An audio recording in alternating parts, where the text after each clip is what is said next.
तो एक बार की बात है, श्रीनाथ जी मंदिर में एक द्वारपाल की सेवा एक व्यक्ति को मिली। बहुत ध्यान से सुनना। तो उसका नियम क्या था कि रात्रि शयन जब मंदिर हो जाता था, मंदिर बंद हो गए, उसके बाद वो आता था। शिफ्ट चेंज होती थी, सुबह से जो द्वारपाल था वो चला जाता था, रात का द्वारपाल रहता था और वो रात भर जगता था। सुबह मंगला होती थी जब ठाकुर जी की, तो मंगला दर्शन करके फिर वो अपने घर जाता था। तो मंगला में राग गाया जाता बिहाग, नहीं, मंगला में राग गाया जाता भैरवी। थोड़ा सा सुना, एक लाइन सुनाते हैं। ठाकुर जी कैसे उठाया जाता भैरव राग में। मोहन जागिए बलि जई है, लाला जागिए बलि जई, तेरे कारण श्याम सुंदर मैं नई मुरलिया लई, मोहन जागिए बल जई है, लाला जागिए बल जई। अब रोज यही पद सुनता था वो। सुबह अपने घर जाने से पहले ठाकुर जी का दर्शन करता, मोहन जागिए बल जई हैं, लाला जागिए बल जई हैं। दिन में जाके भोजन करके सो जाता था और रात में जब वो ड्यूटी पे आता था तब तक ठाकुर जी का शयन हो चुका होता था।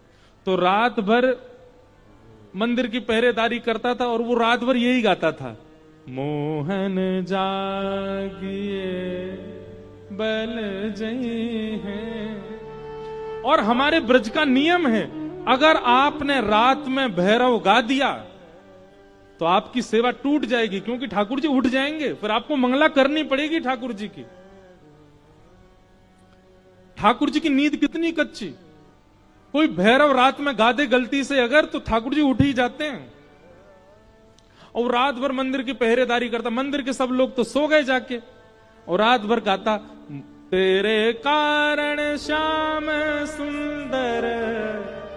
अब वो तो भाव से गाता था, लेकिन भीतर स्थिति क्या होती, गर्भगृह में भगवान उठ के बैठ जाते। पूरे दिन दर्शनार्थी आते हैं, दर्शन करते हैं, खड़े खड़े हमारे पांव थक जाते हैं। जैसे तैसे रात में सोते हैं, उसमें भी सुबह 4 बजे मंगला कर देंगे आके पुजारी, और रात भर ये बिहाग वो भैरव गाता है।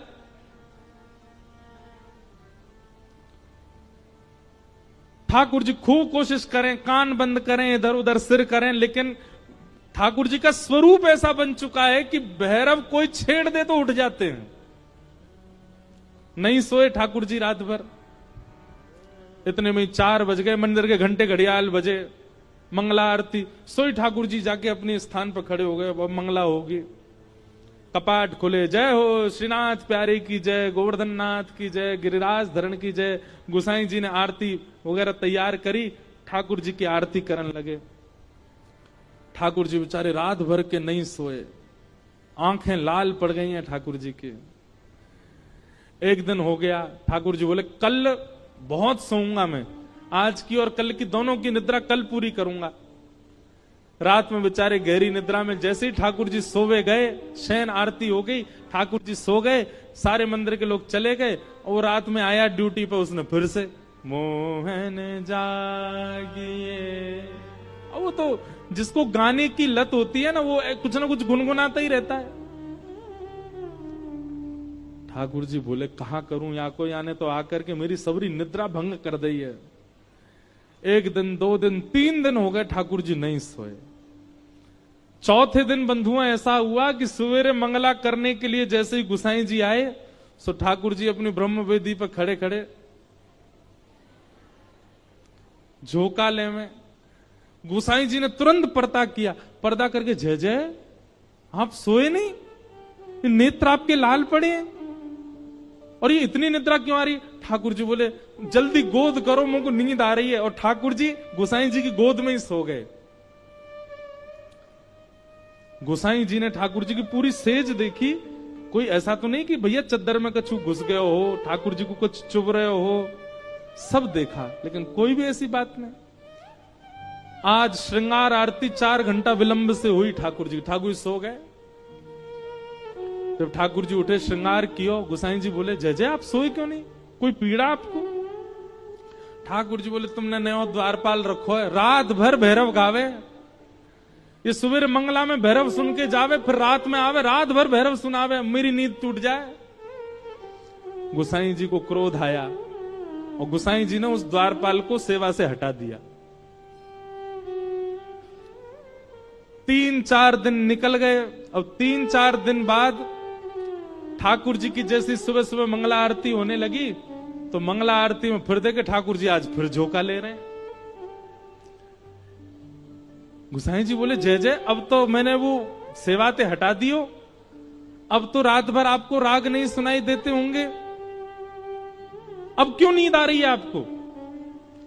ठाकुर जी बोले अब राग बदल गए, अब हमको भैरव सुन के नींद आती है।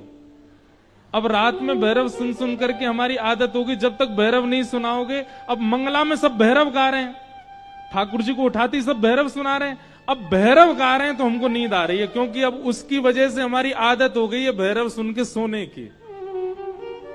और भैया तुमने वाकु सेवा से गलत निकारो, वाकु बुलाओ, वाकु स्वर बहुत अच्छा लगे, अब तो वाके काजे मैं भैरव भी सुनूंगा रात में।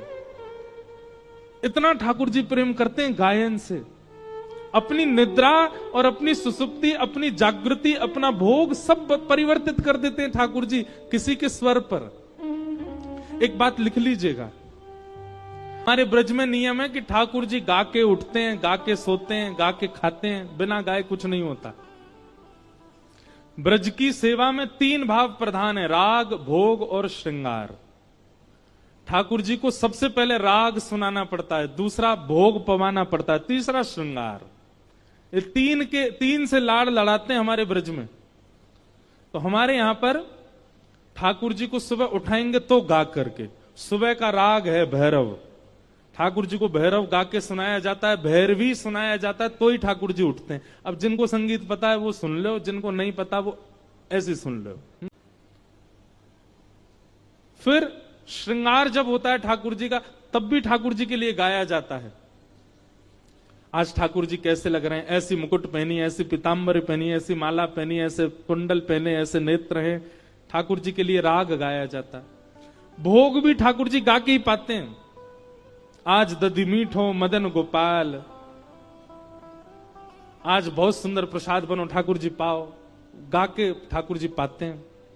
सोते भी ठाकुर जी गा के, कोई गा के सुनाना पड़ता उनको। क्या सुनाना पड़ता? बिहाग, बिहाग सुनाओ तब ठाकुर जी सोते हैं। अगर किसी व्यक्ति को कंठ अच्छा मिला है, हम व्यास मंत्र से प्रमाणित अपने हस्ताक्षर करके ये बात कह सकते हैं, अगर वो अपने कंठ का पूर्ण प्रयोग ठाकुर जी की सेवा में लगा दे तो कुछ ना करे, गा गा करके ठाकुर जी को प्राप्त कर लेगा। कंठ की सेवा इतनी प्रिय है ठाकुर जी को।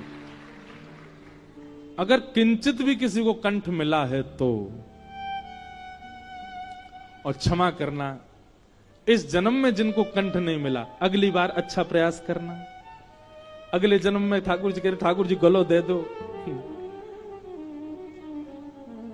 और ये बात मैं नहीं कह रहा हूं, अष्टसखा के कुम्मनदास जी कहते हैं कि जिसके पास कंठ है ठाकुर जी उसको निश्चित मिलेंगे, बस वो कंठ से लोक रंजन ना करे, ठाकुर जी को रिझावे।